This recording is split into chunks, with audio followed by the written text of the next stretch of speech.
በስም አብ ወወልድ ወመንፈስ ቅዱስ አሐዱ አምላክ አሜን። በስም አብ ወወልድ ወመንፈስ ቅዱስ አሐዱ አምላክ አሜን። በስም አብ ወወልድ ወመንፈስ ቅዱስ አሐዱ አምላክ አሜን። በባህሪው ሞት በመንግስቱ ሽረት የሌለበት ቀድሞ ዓለም የነበረ ይህንን ዓለም በካህሊነቱ የፈጠረ በቸርነቱ ዓለምን ያዳነ በቸርነቱ የሚጠብቀን ፈጣሪያችን መድኃኒታችን ኢየሱስ ክርስቶስ ስለ ቸርነቱ ስላደረገልን የደህንነት ሥራ ስለ ትዕግስቱ ስለ ምሕረቱ ሁሉ ከባሕሪ አባቱ ከአብ ከባሕሪ ሕይወቱ ከመንፈስ ቅዱስ ጋር አንድ ለምትሆን መንግስቱ ምስጋና ይግባው አሜን። ለቤዛዊተ ኩሉ ለእናታችን ለቅድስት ድንግል ማርያም ምስጋና ይድረሳት። ለቅዱስ መስቀሉ ክብር ይሁኑና እግዚአብሔር ፈቅዶና ወዶ ለዚች ቀን ለአራተኛው መልእክቴ ደረስኩኝ። ክብር ለእግዚአብሔር ይሁን። መልእክቱን ባሰብኩት ሁኔታ ባይሆንም ክብር ምስጋና ለእግዚአብሔር ይሁንና እንኳን ከዘመነ ማቴዎስ ወደ ዘመነ ማርቆስ አሸጋገራችሁ። እንኳን ለገና በዓል ጾም አደረሳችሁ። እንኳን ለገና በዓል ለገና ጾም አደረሳችሁ። ማርቆስ በዘመነ ማርቆስ በፊታችሁ አለው ለእኔ ተናጋሪ አንደበት ለእናንተም ማስተዋል የታከለበትን ልቦና ፍቅረ ኢትዮጵያዊነት ይስጥልን ቸሩ መድኃኔዓለም። ተስፋ ቆርጠን በእግዚአብሔር እኖራለን? የተስፋስ መጨረሻ ውጤቱን ሰዓት እናውቅ ይሆንን? እግዚአብሔርን ተስፋ የሚያደርጉ አያፍሩም። መስ ይሆነናል። ቸሩ መድኃኔዓለም የመንግስት ዕድሜ ዘመን በእኔና በእናንተ በደል ጥፋትና ርኩሰት ካለቀ በኋላ የተጨመረለት ዘመነ ግዛት ዕድሜ ስለሆነ ምንም የሚለው የለኝም። በፊት ካስተላለፍኩት ውጭ ብዙ ጊዜ ስለ 24 መልእክት ይኖረኛል። 24 ለኢትዮጵያ ብዙ ክንውን የሚከናወኑበት ሲሆን ጠቅላይ ሚኒስትሩ ለምን 24 ትላለሁ? መልሶቹን ሌላ ጊዜ ባላቀርባችሁም እናንተ አስቡት። እዚያ ላይ መጋቢት 24ን አስቡት፣ ሰኔንም በዚህ ላይ ያለፈው ዓመት 2017 አልቆ አሁን 2018 ዓመተ ምህረት ገብቶ ትዳር ላይ ደርሰናል። ያለፈው ዓመት 2017 ከኢትዮጵያ ጋር ብዙ ትስስርና ልዩነት የጎላበት ሳይሆን ከ10 ጋር ያላትን ውህደትና ቁርኝት ያየንበት ሲሆን ካለፈው ዓመት ጋር በተጨማሪ ከ7 ቁጥር ጋር ያላትን ትስስራዊ ምስጢራትን ለ2018 አሸጋግሮ አንድ ብለን ይኸው 3ኛውን ወር ሊያልቅ ነው። ኢትዮጵያ ከ11 ጋርና ከሽግግር ጋር ያላት ቁርኝት እጅግ ከአእምሮ ውጭ ነው። ከላይ የጠቀስኳቸው መጋቢት 24 አስቡት። ሰኔንም ወራትንም ቀናቱ የማጥፊያና የማደጊያ ምስጢራትን ያዘሉ ሲሆኑ የእነዚህ ቁጥሮች ውጤት እግዚአብሔራዊ ኃይላቸው በቀላሉ የሚገመት አይደለም። ሁልጊዜ ዓለምን ክንውን ከፖለቲካና ከማህበራዊ ሕይወት ከቴክኖሎጂ ጋር ዓለም ታያይዘዋለች። ይህ ደግሞ ዓለም በሳይንስ ትመራለች የሚሉ ምሁራን አላዋቂነት ነው። ኢትዮጵያ ከአምላክ ርቃ ይህንን የሰው ፍልስፍናና ዲሞክራሲና ፖለቲካዊ ሳይንስ ፍልስፍና ርዕዮተ ዓለሙን በመቀበሏ ለዚህ ሁሉ ታዳርጋለች። ለ51 ዓመት ወንበረ ስልጣን የያዙ መሪዎች ሁሉ በሀገሪቱ በተስፋፋ የጥፋት ፖለቲካ ውስጥ ዲሞክራሲን አሰፍናለሁ እያሉ የፈጸሙት ድርጊት ይህችን ሀገር በችግር፣ ረሃብ፣ እርዛት፣ እልቂት፣ ስደት፣ ጦርነት እንድታስተናግድ አድርጓታል። ልብ እንበል ወገኖቼ። ቀደም ብሎ በነበረው መልእክቴ ላይ የአንበሶቹ ፍልሚያና የመንግስት ዘመነ ፍጻሜ ይላል። እዚህም ውስጥ 2 የተነገረኝን ነገር ሳቀርብ ከዚህ በፊት የለቀኳቸው ለጊዜና ዘመን እውነታ ይሆን ዘንድ አጠር አድርጌ ያቀርባቸዋለሁ። 2 አንበሶች መሸናነፋቸውን አምነው ነገር ግን ከ12 ሐዋርያት አንዱ እንደተለየ ሁሉ ሌሎችም አንድ ሆነው የሚጓዙበት ዘመን ነው። አንበሳዎቹ መንግስት ነኝና መንግስት እንሆናለን የሚሉት ወገኖች ናቸው። አሁን የመጨረሻ ጠንከር ያለ ፍልሚያ እየተደረገ ነው። በ165 ቀን ውስጥ ምን ይመጣል? እግዚአብሔር ነው የሚያውቀው። ነገር ግን አሁንም ብያችኋለሁ፣ 3 ጦርነቶች ይኖራሉ። ውጊያው በብረት ለበስና በዘመናዊ ታንክ ይታጀባል። ይህ ዘመነ ማርቆስ የወንበር መለዋጫ ዘመን ይሆንን? ለማንኛውም 165 ቀን እንቆር። ማርቆስ በአንበሳ ይመሰላል። እስቲ ሁለቱም አንበሶች ሁለቱም በአንድ ሀገር ላይ የሚመሩ መሪዎች የስልጣን ዘመንን ለማስቀጠል ወይም ለማፍረስ ራሳቸው ወስነው የሚያጸድቁት ናቸው። በዚህም የተነሳ መንበረ ስልጣናቸውን እንዲረዝም የሚሄዱበት የተሳሳተ መንገድ እየመራቸው እያለቀ የስልጣን ዘመን ዋዜማ ላይ መሆናቸውን አለማወቅ ነው። የዚህ መሰረቱ በሁለት ተቃራኒ ኃይሎች መካከል የሚደረግ ጦርነት ውስጥ እንዲገቡ አድርጓቸዋል። ይህም ልብ በሉ ወገኔ፣ በትርክት ባደገ ማህበረሰብ ውስጥ በትርክት በተዋጠ ማህበረሰብ ውስጥ ትርክት እየተረጨ አድጎ ዛሬ ላይ ህብረተሰቡን ህዝብ ከህዝብ በመከፋፈል የሚሄደው ርቀት ቸሩ መድኃኔዓለም ያስተካክለዋል። ዘይ እንደሚባሉ ጥላቻ፣ ቅራኔ ተጋድለዋል፣ ደም አቃባናቸው። ይሄ ከንቱ ነገር ነው። እግዚአብሔር ሁሉንም የሚያስተካክለው በጥበብ ነው። ከሰው አእምሮ በላቀና በዘለለ ሁኔታ ሊለካ ሊገመት የማይችል ነው የእግዚአብሔር። ይህም በመልእክቴ እንደተቀመጠው ኃይል አለኝ ያለው ኃይል ወደሌለው ውጊያ ወርደው ብርቱ ፍልሚያ ያደርጋሉ። ወጣቱና ሽማግሌው ያለው እስካሁንም እያደረጉ ነው። ሽማግሌው ከብርቱ ፍልሚያ በኋላ ዘመነ ለውጥ ውስጥ ይገባል ብዬ ነበረ። ዘመኑ እንግዲህ እየቆጠርኳት ነው። እኔም እንደርጉዝ 165 ስደምር 12 ይሆናል። እንግዲህ 12 ብዙ ነገር ነው። ሌላኛው ሁለት የደለቡ በሬዎች ለስልጣን ወንበር ኃይል ጥንካሬያቸውን ለማሳየት ለውጊያ ተሰለፉ። ይህንንም በሬዎቹ ሲወጉ መሬት ይጭሩ ጀመር። ሁለቱም ክብራቸውን ለማስጠበቅ ቢሆንም ደለብ ያል የሚለው የኔ ግዛን ነው ማንም አይደፍረኝም ብሎ ከሱ በርቀት ወዳለው ወደ ሌላኛው በሬት ሄደና ውጊያ ገጠመ። ለጥቂት ጊዜ በመሸራረት ጠንክረው ተፋለሙ። ከጥቂት ቆይታ በኋላ አንዱ ወደ መጨረሻው እየተጓዘ ነው። ይህ በፊት ባቀረብኩት መልእክቴ ውስጥ ስለሚገኝ በጥቂቱ ነው ከመጪው ዘመን ጋር የሚያገናኘው ነገር አለን። እሱን ለእናንተ ልተው። የመጀመሪያው በሬ ሀገር እያተራመሰ፣ ሁለተኛው በሬ ሰፈር ደረሰና ለውጊያ ተንደረደረና ግድሚያ ገጠሙ። የመጀመሪያው በሚዛን ከሁለተኛው በሁሉም ነገሮች ይበልጥም፣ ሁለቱም እኩል ሚዛን ባይኖራቸውም ተፋለሙ። ኃይል አለኝ ብሎ ለውጊያ ተንደረደረው ተሸነፈ። ሽንፈቱና ውጤቱ ይቆየኝ። ይህቺ በ165 ቀን ትሆን ሰውን እግዚአብሔር ያውቋል። ሌላኛው ይሳት ባህር አየሁ የሚለው የብርብር ቅድስት ጽዮን ማርያም የሱባኤ ቆይታዬ ነው መልእክቷም። ይህ የመንግስት መከፈልና መውደቅን የሚያሳይ ሲሆን በተጨማሪ የኢትዮጵያ መሬት በሁለት መከፈልን የሚያመለክት ነው። በተጨማሪ እዚያ ላይ ልብን የምንለው ነገር አለ። የኢትዮጵያ ከሁለት መከፈል በሳይንሳዊ የቀመር ዘመን የሚከናወን ሳይሆን በእኛ በኢትዮጵያ ኦርቶዶክስ ቤተክርስቲያንና በአማራው ላይ በተፈጸመው በሚስጥር በሚከናወንባቸው ስቃይ፣ ግፍ፣ ሞት፣ መሰደድ፣ ረሃብና እልቂት የተነሳ ወደዚህ ዘመን የቀረበ በእኛ ዘመን የምናየው እግዚአብሔራዊ ክንውን ነው። ሳይንቲስቶች እኮ ኧረ በብዙ ሚሊዮን ዓመት ብለው ደምድመውት ነበረ። ግን አሁን እየተከፈለ ነው። ሁለተኛውና ሶስተኛው ፍንዳታ ሲሆን እንግዲህ እግዚአብሔር ከሁሉ ነገር ይጠብቀን። ክብር ለአጋዕዝተ ዓለም ሥላሴዎች። በእግዚአብሔር በጥበብ የሚከናወን የዓለም ምስጢር ክንውን ከሳይንስ እድገትና መላምት ፍጹም የማይገናኝ ነው። እንግዲህ ልብ በሉ። አሁን በእኛ ዘመን የምናየው የአህጉራችን በሁለት መከፈል ምስጢርና የኢትዮጵያን በሁለት መከፈል በእግዚአብሔር ክንውን እየተደረገ ነው። የእግዚአብሔር ሲያከናውን ማንም አያውቅም፣ ማንም አይደርስበትም። እግዚአብሔር በዝምታ ውስጥ እጅግ ረቂቅ በሆነ ስራው የሚከናወኑት ነገሮች ሁሉ በሰው አእምሮ የማይላካና የሚታሰብ በመሆኑ ብዙ አዳዲስ ክስተቶች ልናይ ነው። እግዚአብሔር ፈቅዶና ወደው የዚያ ሰው ይበለን። ክብር ምስጋና ለአጋዕዝተ ዓለም ሥላሴዎች።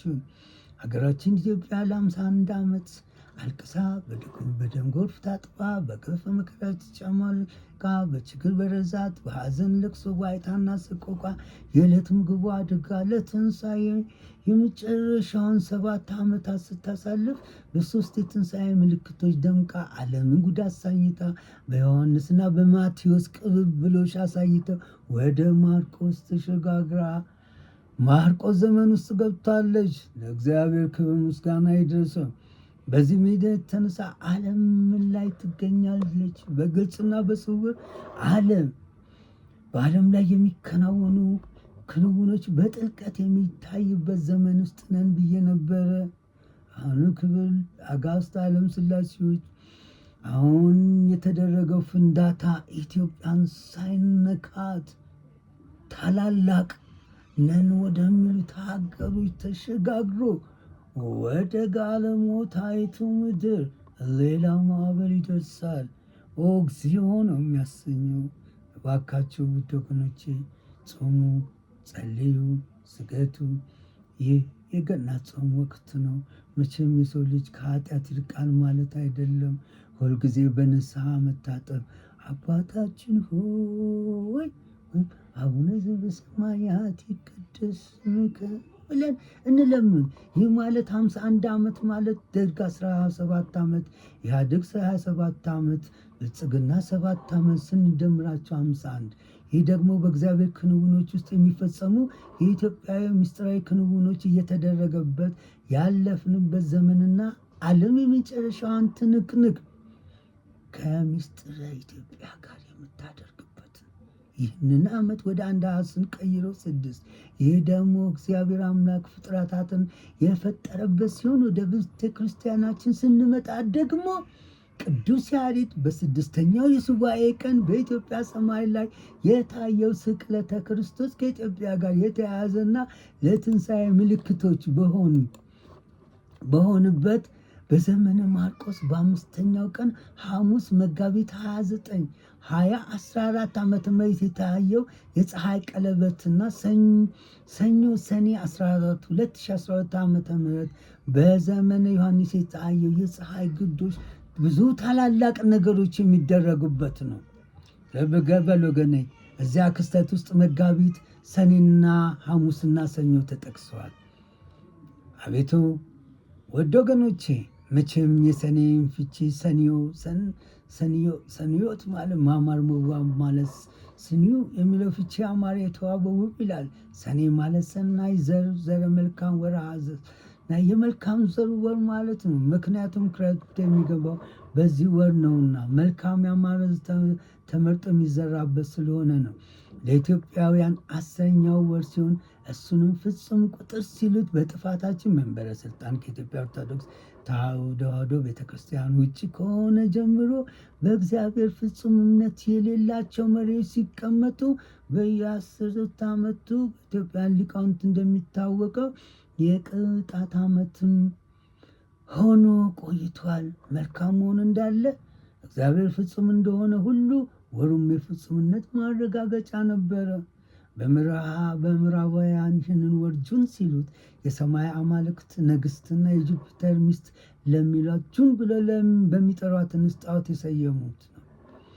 የዚህ ሁሉ መንደርደሪያ የፀሐይ ግርዶሽ ዘመነ ዮሐንስ ሰኔ 14 2012 ዓመተ ምህረት ሰኞ የፀሐይ ቀለበት ዘመነ ማርቆስ በ5ኛው ቀን ሐሙስ መጋቢት 29 2014 ዓመተ ምህረት ጅራታ ማኮኮቡ በዘመነ ዮሐንስ 2016 ዓመተ ምህረት ማክሰኞ ሲሆኑ ሶስቱንም ምስጢርነታቸው ለጊዜ ቆየ። እንግዲህ እዚህ ላይ መጋቢት 29 2016 እኩለ ሰሙን አልፏል። በእነዚህ ዓመታት ሰኞ፣ ማክሰኞ፣ ሐሙስ፣ እሁድ ምስጢራት የተገለጡበት ነው።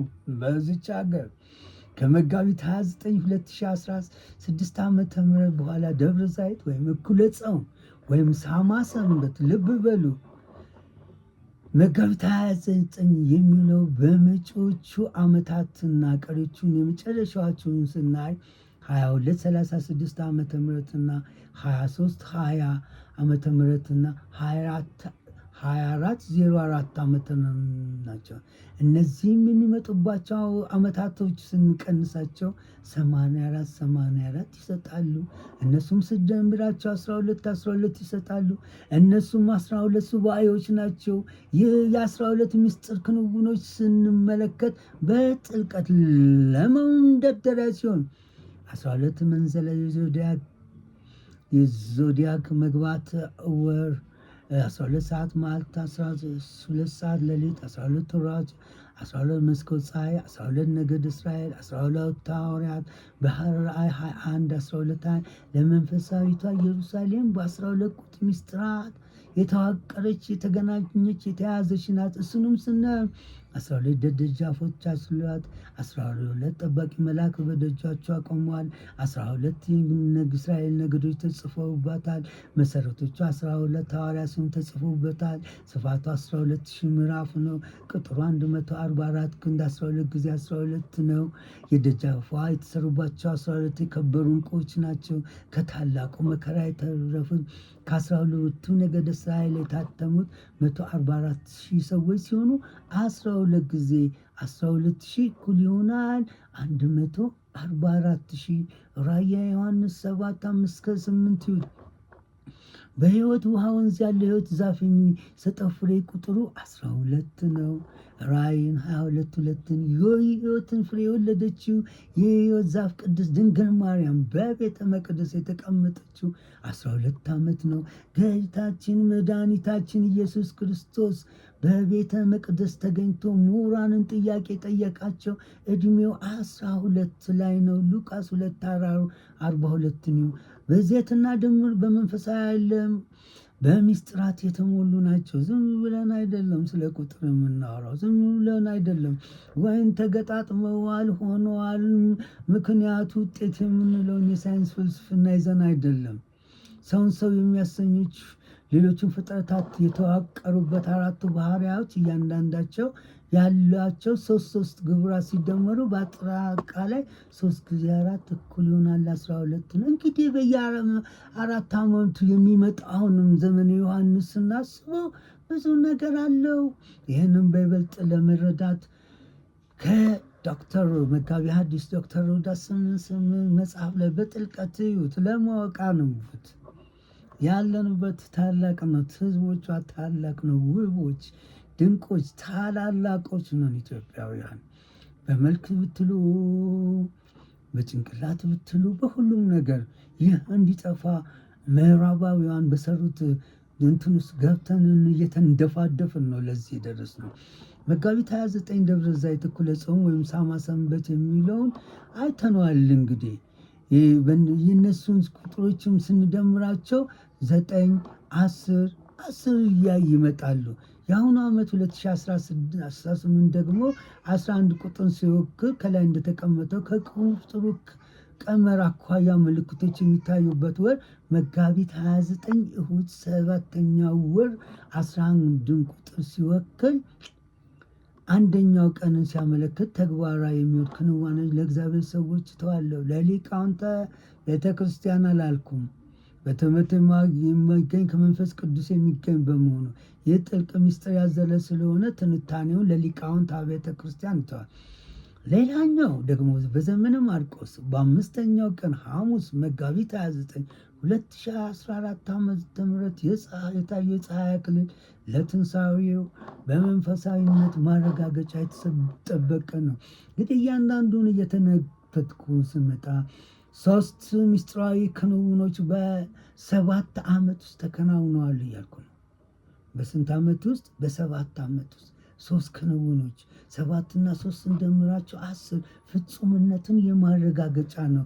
ዘንድሮም ልዩ ምስጢራት በዘመነ ማርቆስ ያዘለ በመሆኑ በዚያ ላይም የትምህርት ጣራ ላይ ደርሰናል የሚሉ አላዋቂዎች ሳይሆን ለዘመነ ማርቆስ አዋቂዎች ምስጢሩን ለሚገልጣቸው እተዋለሁ። ልብ በል ወገኔ፣ እግዚአብሔር ፍጥረታትን መፍጠር የጀመረው መጋቢት 29 ነው።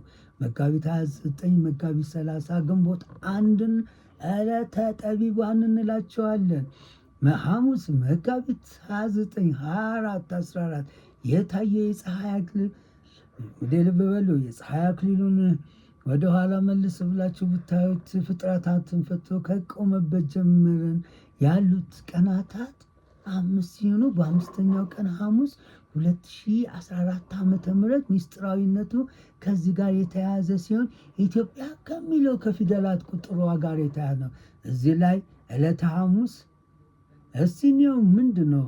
ዕጽበተ ሐሙስ ይባላል። ጌታችን መድኃኒታችን ኢየሱስ ክርስቶስ በዚህ ዕለት የደቀ መዛሙርቱን እግር ዝቅ ብሎ በፍጹም ትሕትና አጥቧል በሉ።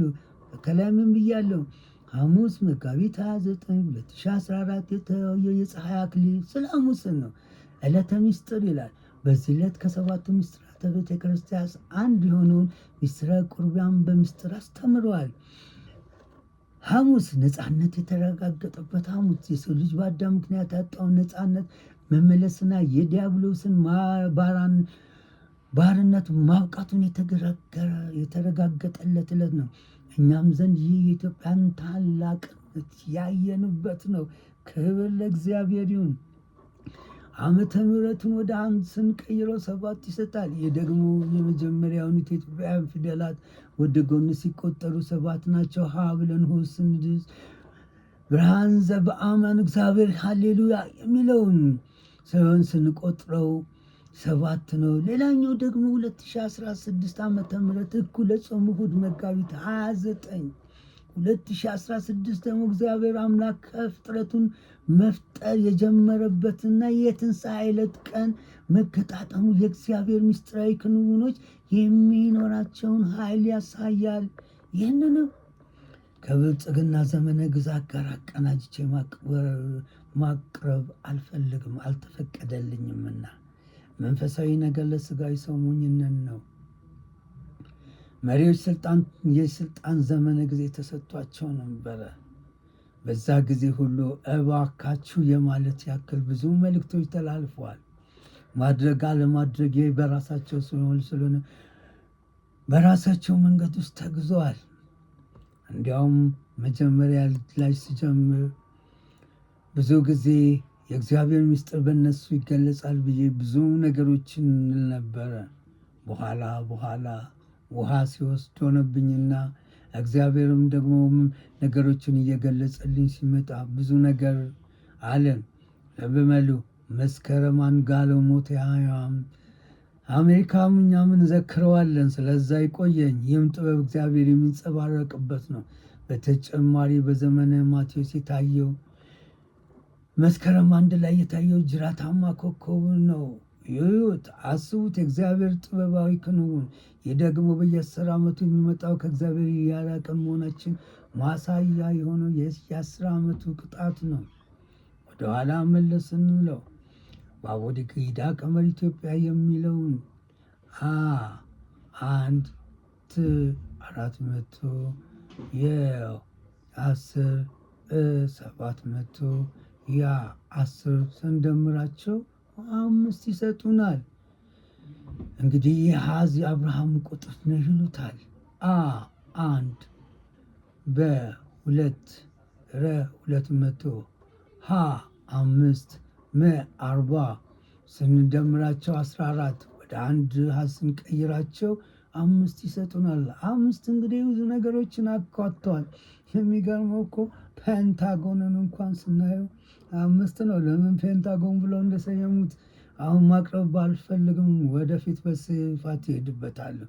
እንግዲህ ልብ በል ወገኖቼ፣ እግዚአብሔር ብዙ ነገሮችን እንድንማርበት፣ እንድናውቀው፣ እንድንረዳ ብዙ ነገሮችን አሳይተዋል። እንግዲህ አሁን ዘመነ ዮሐንስና ዘመነ ማቴዎስን ዘመነ ማርቆስን በተለይ በዘመነ ዮሐንስ የተደረጉትን ረጅምና አሰልቺ እንዳይሆኑባችሁ እንግዲህ የክፍል 4 መልእክቴን እዚህ ላይ ሳቆም እግዚአብሔር በፈቀደና በወደደ ምጥ የነገሰ ይበለንና በሚቀጥለው ጊዜ ይዤላችሁ ቀርባለሁ። ክብር ምስጋና ለእግዚአብሔር ይሁን። ቸርን ሰብ